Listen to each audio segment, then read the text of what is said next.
Nous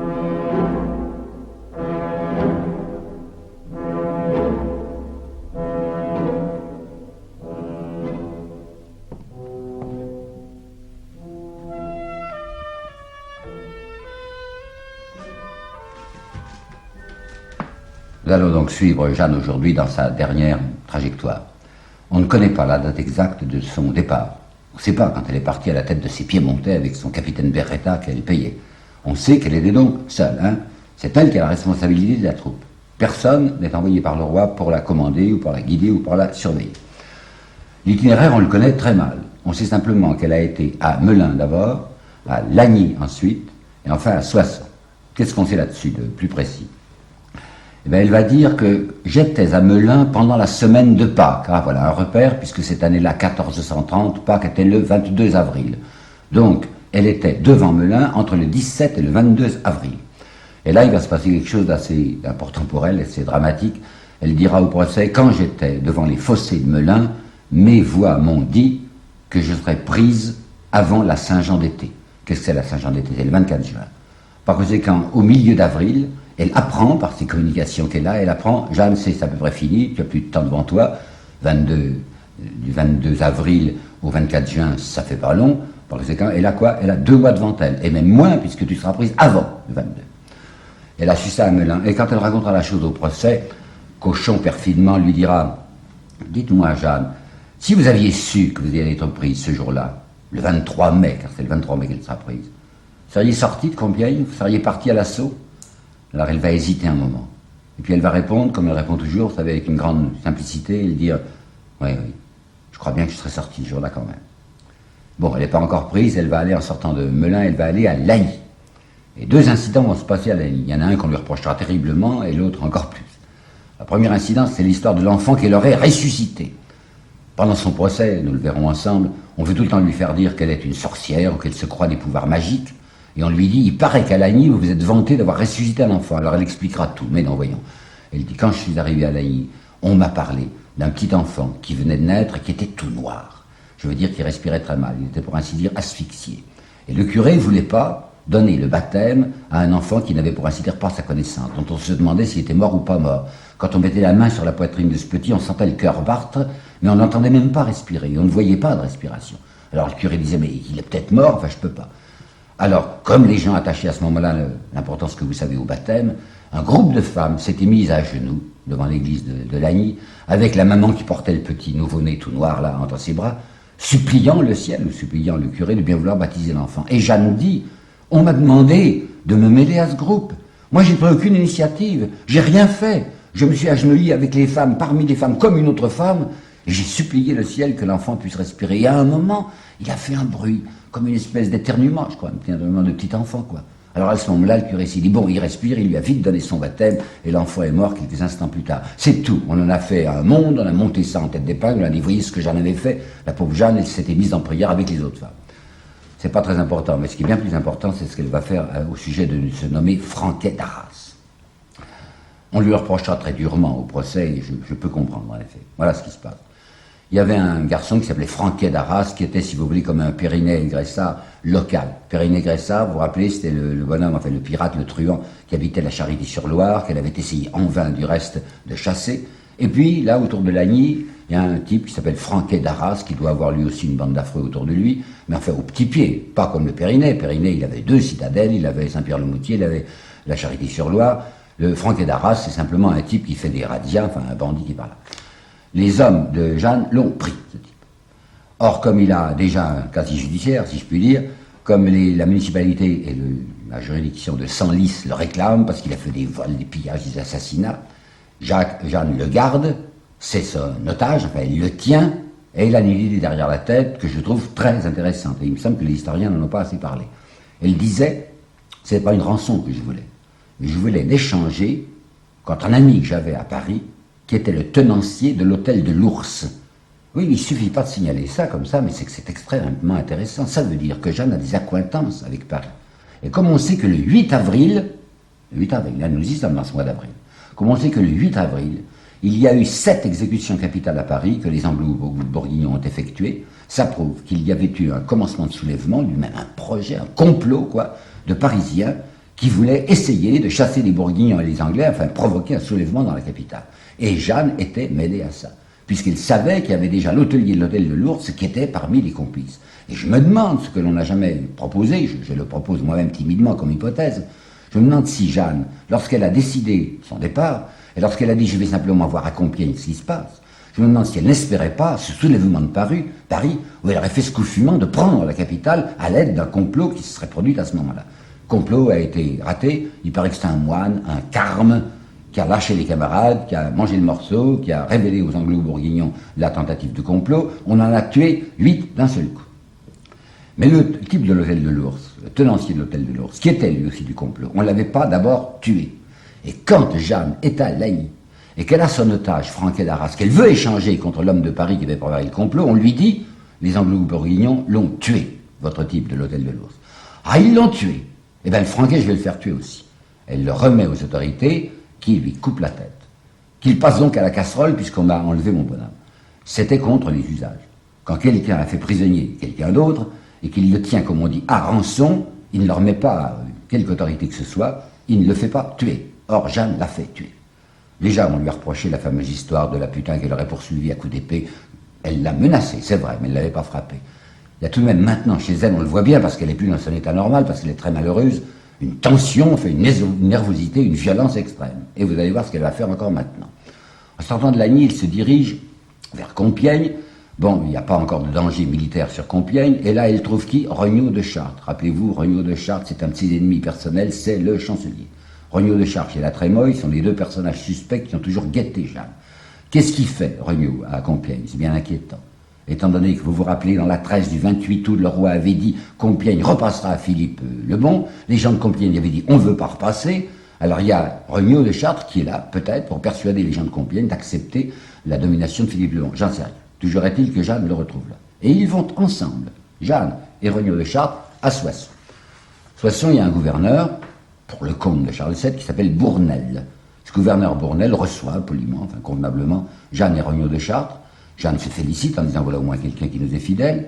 À peine a-t-elle tourné des talons, à peine est-elle repartie avec Regnault de Chartres, que le Bournel, qu'est-ce qu'il fait? Il vend sa ville contre un sac d'or, il vend sa ville à Jean de Luxembourg, qui était le premier lieutenant de Philippe le Bon et qui commençait à se diriger vers Compiègne. Alors quand Jeanne apprend ça, quand elle dit ce Bournel qui nous a fait bon accueil, qui a fait semblant d'être loyal, et qui dès que nous sommes partis vend sa ville, si je l'attrape, si mes hommes peuvent le prendre, je le ferai couper en 4 morceaux, ce qui signifie exactement écarteler. Vous voyez, Jeanne est dans une situation intérieure assez vive. Et bien nous sommes tout près maintenant de ce qui va lui arriver de définitif. Philippe le Bon n'a pas renouvelé la trêve. Rappelez-vous, trêve 28 août jusqu'à Noël, renouvelable de Noël au 16 avril. Nous avons passé le 16 avril, la date du 16 avril est franchie, c'est fini, il n'a pas renouvelé la trêve, c'est la guerre. Rappelez-vous aussi que c'est le 13 février que Bedford, le régent anglais, lui avait dit « Je vous remettrai la Brie et la Champagne une fois que vous les aurez conquises ». Il ne s'est pas engagé lui-même, personnellement, Philippe le Bon, il a envoyé son premier lieutenant, nous dirions si vous voulez, qui s'appelle Jean de Luxembourg, et Jean de Luxembourg, dès le 16 février, s'était mis, petitement, enfin sans faire beaucoup de bruit, s'était mis en route dans la direction de Compiègne. Maintenant, nous voilà arrivés au début de mai, Philippe le Bon lui-même apparaît, s'approche, il a occupé Choisy au Bac le 16 mai, et le 22, il va se trouver à Coudon, qui est tout près de Compiègne. Le roi Charles VII était très triste, vous savez, cafardu en diable, parce qu'il avait toujours espéré qu'on allait pouvoir s'arranger avec Philippe le Bon et qu'il n'y aurait pas de démêlés militaires. Et le 6 mai, il avait envoyé une circulaire, comme on dit à ces bonnes villes, pour expliquer aux gens que Philippe le Bon n'était pas gentil. Cette circulaire est d'un ton un peu pénible. On sent que le roi Charles VII désire tellement s'arranger qu'il excuse, pour ainsi dire, l'attitude de Philippe le Bon, disant « J'ai été par lui amusé et déçu par trêves et autrement ». Mais ce n'est pas un cri de guerre, cette circulaire, puisqu'il se borne à dire « Philippe le Bon s'est mis avec une certaine puissance ». Il ne voulait même pas nommer les Anglais.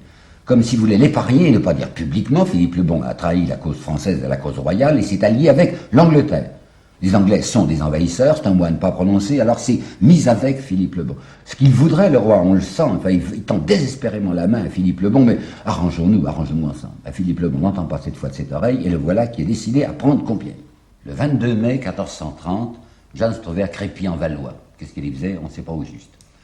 Crépy-en-Valois, c'est tout près de l'endroit où s'était passée cette nulle bataille, vous savez, cette bataille qui n'avait pas eu lieu à Montepilloy les 14 et 15 août, lorsque les deux armées françaises et anglaises s'étaient trouvées face à face.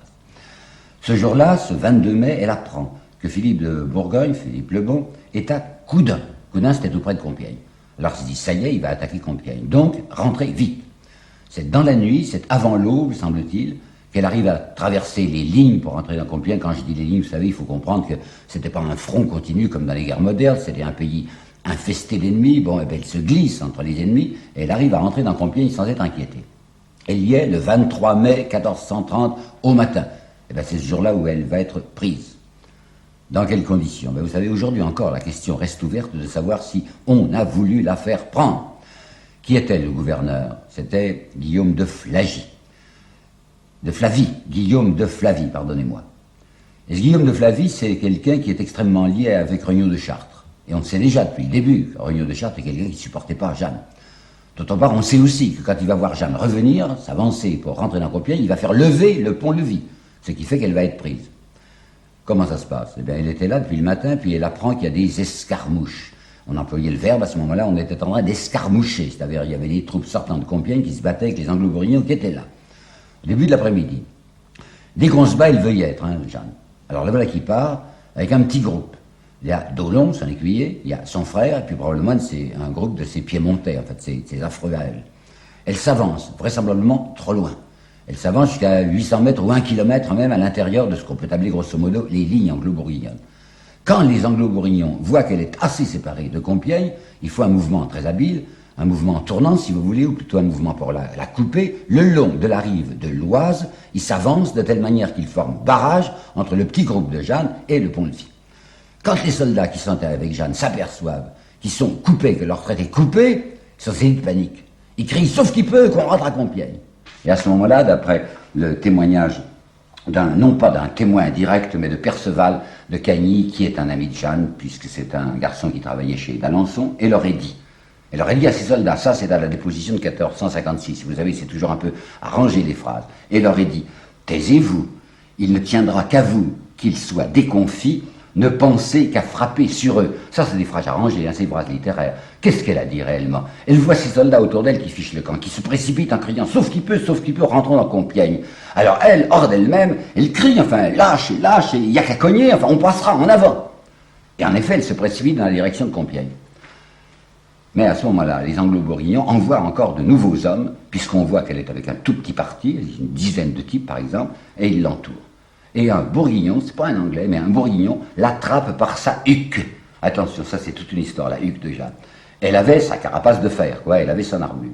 Mais comme elle tenait aux beaux habits, c'est vrai, comme elle tenait aux beaux habits, elle avait mis sur sa carapace de fer, sur son armure, une huque, c'est-à-dire une veste dorée, elle était splendide. Et la veste tenait par une petite chaîne au cou, peut-être même une chaîne d'or. Alors ce soldat bourguignon qui s'avance vers le cheval de Jeanne attrape la huque. Il n'aurait pas pu attraper Jeanne si elle avait eu simplement sa cuirasse, parce que les mains glissent sur la cuirasse, il n'y a pas de prise.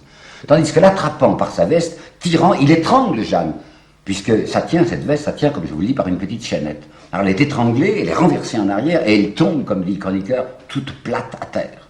L'armure pèse 18 kilos. Jeanne ne peut pas arriver à se redresser, d'ailleurs les types se sont précipités sur elle, elle est là, toute petite par terre, toute plate, quoi, et elle est obligée de se rendre.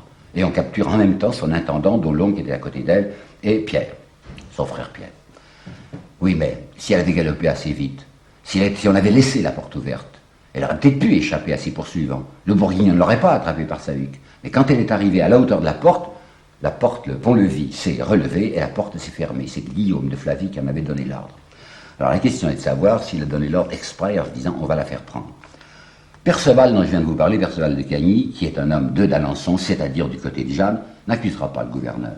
Lorsque le gouverneur, écrit-il, vit les Anglais et les Bourguignons prêts à entrer sur le pont, par la crainte qu'il avait de perdre la place, il fit lever le pont et fermer la porte. Oui, ça paraît tenir, ça paraît être un raisonnement, enfin au début j'ai marché. Puis j'ai réfléchi et je me suis dit, mais c'est pas comme ça qu'on prenait les villes, voyons. C'est pas parce qu'une cinquantaine de cavaliers vont arriver sur le pont-levis. Qu'est-ce qu'il a comme dimension? Même pas 10 mètres, certainement, 7 ou 8 mètres. La porte, mettons 9-10 mètres. Une porte, ça s'obstrue toujours. Vous savez, ils étaient nombreux, les défenseurs de Compiègne. Un bouchon d'hommes pouvait empêcher de passer ses assaillants. Les villes se prenaient parce qu'on mettait des échelles tout autour, parce qu'il y avait une espèce de fourmilière humaine qui grimpait le long des remparts et qui se déversait sur la ville. De toutes parts, ces fourmis montaient et occupaient la ville. Jamais on a vu une ville prise simplement parce qu'une porte est restée ouverte. Comme je vous le répète, une porte, ça s'obstrue. Donc, il a l'air d'avoir fermé sa porte un peu rapidement. D'autre part, qui c'est, ce Guillaume de Flavie? Il a une histoire. En 1427, il était responsable d'une forteresse, d'une des dernières forteresses qui restait à Charles VII le long de la Meuse, qui s'appelait Beaumont en Argonne, et il avait carrément rendu la ville aux Bourguignons. Or, Compiègne, le roi était d'accord de rendre la ville de Compiègne. Et s'il n'avait pas pu rendre la ville, c'est parce que les Compiègnois ne le voulaient pas. Mais qui sait si Guillaume de Plavie n'avait pas envie de la rendre, cette ville? Qui sait s'il ne trouvait pas Jeanne extrêmement encombrante? Il ne la rendra pas finalement, je sais bien, la ville va tenir le coup. Pourquoi? Parce que les gens de Compiègne ne veulent pas.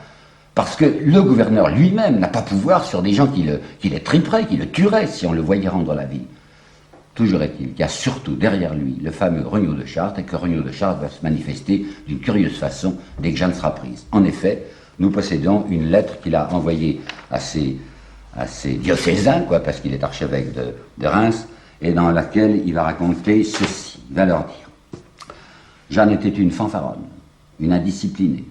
Je cite: elle ne voulait croire conseil et faisait tout à son plaisir. Elle ne voulait croire conseil, c'est-à-dire moi qui étais le vrai conseiller, enfin le chancelier du roi, elle ne m'écoutait jamais, elle n'en faisait qu'à sa tête. Si elle m'avait écouté, elle n'aurait pas été prise. Deuxièmement, il déclare, ce monsieur Regnault de Chartres, qu'il a découvert un petit berger du Gévaudan. Vous savez, c'est dans la Lozère, enfin c'est près de Mende, c'est le diocèse de Mende, c'est-à-dire dans le Massif central, Et que ce petit berger, il est inspiré, comme Jeanne. Et même Regnault dit, ce petit berger dit ni plus ni moins que ce que disait la pucelle. Il dit qu'il a commandement de Dieu. Donc il veut déjà remplacer Jeanne. Et il accorde un prix extrême à ce qu'aurait dit le petit berger, je n'en sais rien. Le petit berger, selon Regnault de Chartres, a dit: ah, c'était fatal que Jeanne se fasse prendre parce qu'elle s'était constituée en orgueil et à cause des riches habits qu'elle avait pris. Les riches habits, allusion à la huque. Je viens de vous le dire, si elle n'avait pas porté sa huque d'or, elle n'aurait peut-être pas été prise, quoique le pont-levis était déjà fermé. Mais Regnault de Chartres est trop content de dire: elle s'est constituée en orgueil, c'est une forte tête, c'était quelqu'un qui était maintenant inutilisable. Toujours est-il que ça y est, elle est prise par qui? Par Jean de Luxembourg, en réalité par le capitaine de Vendôme, mais le capitaine de Vendôme est un homme de Jean de Luxembourg, donc c'est Jean de Luxembourg qui possède la fille. Grosse affaire, vous pensez, dès qu'on sait que Jeanne est prise, Jeanne la pucelle dont on parlait partout, le bruit va se répandre. Même immédiatement, le soir du 23 mai, Philippe le Bon fait une circulaire à ses Bonneville, il en avait lui aussi, enfin à tous ses états de Bourgogne, pour dire: la fameuse pucelle, elle est entre mes mains. Puis sa petite femme, Isabelle de Portugal, qu'il a épousée, je vous l'ai raconté en janvier, elle est très curieuse de voir la bête curieuse en effet. Alors Philippe le Bon montrera Jeanne à Isabelle. On ne sait pas ce qui s'est dit entre eux. Monstrelet, qui est un chroniqueur bourguignon, dit: le duc Philippe désira voir Jeanne et la vit. Puis il la montra à sa femme. Il ne s'est pas contenté de la voir, ils ont certainement parlé. Et bien Monstrelet ne nous dit rien des propos qui se sont échangés. Toujours dit qu'il sait vivre, Philippe de Bourgogne, c'est un monsieur richissime, c'est pas lui qui va demander la rançon. La rançon, c'est son féal, c'est-à-dire Jean de Luxembourg, qui est un petit seigneur, plutôt besogneux, qui a besoin d'argent. Et le Jean de Luxembourg, je t'assure, il a la salive à la bouche, en se disant: qu'est-ce que je vais toucher comme rançon? Jeanne, c'est quelque chose. Le chroniqueur Monstrelet disait: Jean de Luxembourg et Philippe de Bourgogne étaient plus contents de la capture de Jeanne que s'ils avaient reçu un renfort de 500 combattants. 500 hommes contre Jeanne. D'où est-ce qu'on attend une rançon? Du roi, naturellement. Est-ce que le roi Charles VII va bouger? Absolument pas. Et cependant, l'évêque d'Embrun, Jacques Gélu, va lui écrire une lettre sévère. Qui c'est Jacques Gélu? Je vous en ai parlé une fois, c'était à propos de Poitiers. Lorsque les enquêteurs ecclésiastiques de Poitiers se renseignaient sur Jeanne, ils avaient demandé conseil à Gerson d'une part et à ce Gélu qui avait une réputation de sainteté. Peut-être même, vous rappelez-vous, que Gélu avait une formule assez curieuse: cette fille a été élevée dans le fumier. C'est pas une raison pour la mépriser, au contraire, du moment qu'elle a une naissance si basse et qu'elle est capable de si grandes choses, c'est certainement que Dieu est avec elle. Donc Jacques Gélu l'estimait. Et il va dire au roi ceci: je vous recommande que pour le recouvrement de cette fille et le rachat de sa vie, vous n'épargniez ni moyens ni argent si vous n'êtes prêt à encourir le blâme indélébile d'une très reprochable ingratitude. Mais le roi ne bougera pas. Et M. Kérimonier, lui, nous explique que le roi a bien eu raison de ne pas bouger. Il nous explique ça en 1951 dans une longue et intéressante préface qu'il a mise à sa pièce Jeanne et les juges. Alors qu'est-ce qu'il dit, M. Kérimonier? Je vais vous le lire. En cherchant à délivrer Jeanne, soit par une opération militaire, soit en offrant une grosse rançon, le roi eût continué à solidariser la couronne avec une personne désormais discutée et qui ne rendait plus service. La cause royale ne pouvait pas, ne devait pas, rester liée à une cause perdue, à la bonne heure. Alors au moins ça c'est de la politique précise, pratique, positive à la façon de M. Maurras, et c'était l'intérêt national qui commandait au roi de laisser tomber Jeanne, d'accord. Seulement si c'est ce que pense aujourd'hui M. Thierry Moigny, c'était pas du tout ce que pensait Jean de Luxembourg. Parce que Jean de Luxembourg était tout à fait persuadé que le roi de France était désespéré d'avoir perdu sa petite protectrice divine et qu'il allait offrir la grosse somme. Il n'a qu'une seule préoccupation, Jean de Luxembourg, c'est toucher la somme la plus considérable. Il sait que les Anglais sont dévorés de l'envie d'avoir Jeanne et qu'il faut acheter Jeanne par conséquent, puisqu'elle est objet de rançon. Alors il a laissé libre cours à la concurrence, ça va être le plus offrant. Ça va traîner pendant des semaines, pendant des mois, parce que l'argent cash n'est toujours pas là. Où est-ce qu'on l'envoie d'abord? On l'a envoyé au château de Beaulieu. Le château de Beaulieu est quelque chose comme 35 km au nord-est de Compiègne. C'est un château qui appartient à Jean de Luxembourg et il y sera bien traité. Au point même qu'on lui a laissé, dans une autre chambre que la sienne, l'intendant qu'elle avait d'Aulon. Et aussi son frère Pierre. Le sort du frère Pierre, je ne suis pas renseigné du tout. Je sais bien que le duc de Lévis, Pierre Poix, dans un texte de 1956, saluera la mémoire du roi qui a racheté Pierre, c'est pas vrai.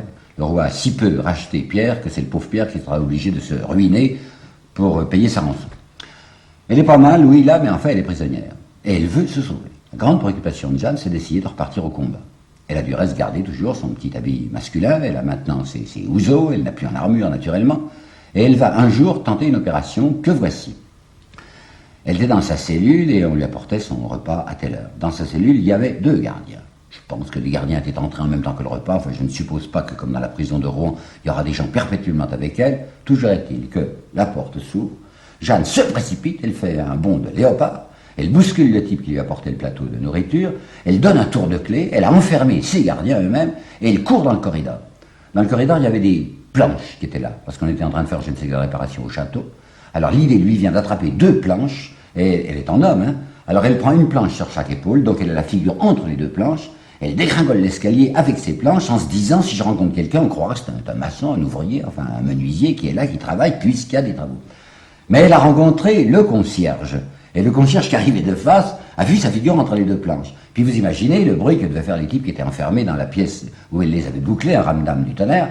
Alors le concierge était peut-être accouru parce qu'il avait entendu ce bruit. Elle plaque ses 2 planches, elle court comme un petit chat sauvage, mais on la rattrape. Elle a eu beau galoper à travers les couloirs, dans la cour, on l'a pinglée de nouveau et la voilà renfermée.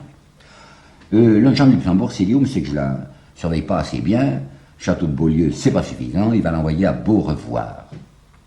Oui, Beaurevoir, c'est un peu plus au nord, à mi-chemin, paraît-il, à mi-chemin entre Beauvais et Saint-Quentin. Et c'était une citadelle, une espèce de forteresse dans les bois, sombre, d'allure, mais où Jeanne n'est pas malheureuse en arrivant, parce qu'il y a 2 femmes qui habitent là. Il y a d'abord la femme même de Jean de Luxembourg, qui s'appelle Jeanne, et puis il y a une vieille tante de Jean de Luxembourg qui s'appelle Jeanne aussi. Par conséquent, il y a les 3 Jeannes qui sont ensemble à Beaurevoir. Et ces femmes sont très bonnes pour Jeanne, la nôtre. Très bonne, très gentille. Je crois que j'avais été pas belle, vous savez, mais je crois qu'elle avait une séduction. Et quand on était près d'elle, il n'y avait pas moyen de ne pas l'aimer. Alors ces 2 femmes sont douces et gentilles. Elles insistent auprès d'elle en lui disant, Jeanne, c'est pas convenable d'être en habit d'homme. Et Jeanne répondra, quand j'aurai fait mon travail, je reprendrai l'habit de femme. Elle se considère comme toujours en travail. Elle est captive, c'est entendu, mais elle veut essayer de se sauver. Et tant qu'elle ne sera pas dans une prison cellulaire comme les Anglais vont l'y tenir, et surtout l'Inquisition, elle a le sentiment qu'il faut qu'elle continue à espérer qu'elle reprenne son travail. Il y a un garçon qui s'appelait Aymon de Massy, M-A-C-Y, Aymon de Massy, qui va venir la voir. C'est un ami des Luxembourg, on autorisait Jeanne à recevoir quelques visites, surveillées probablement, vous savez, quand elle recevait Aymon de Massy, il y avait 2 gardes à la porte.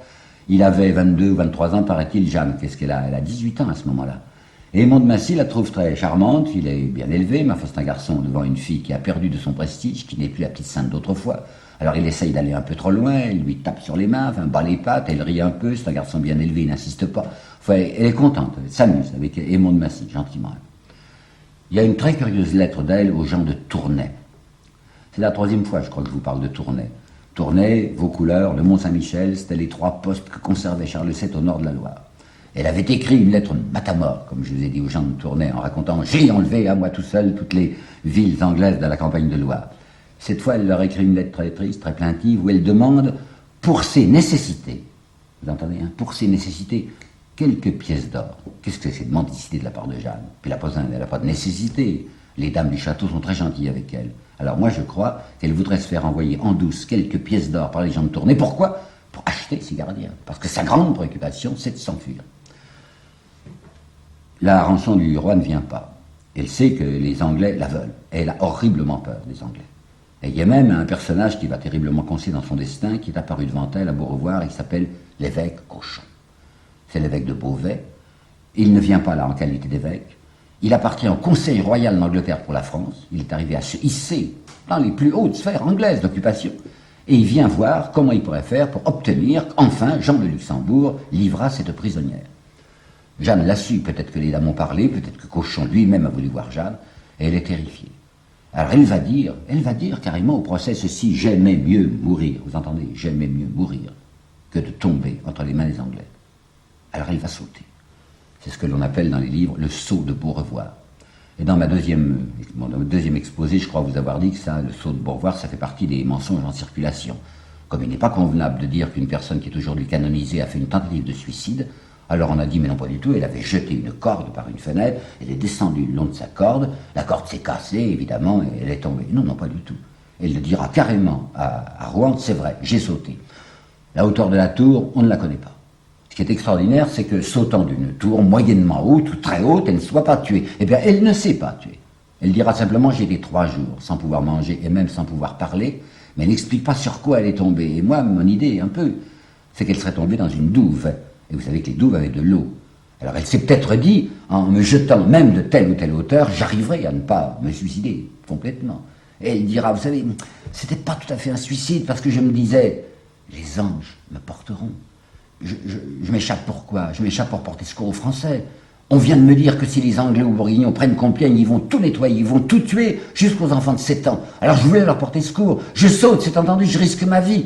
Mais peut-être qu'on me permettra de ne pas me casser la figure et d'aller secourir les gens de Compiègne.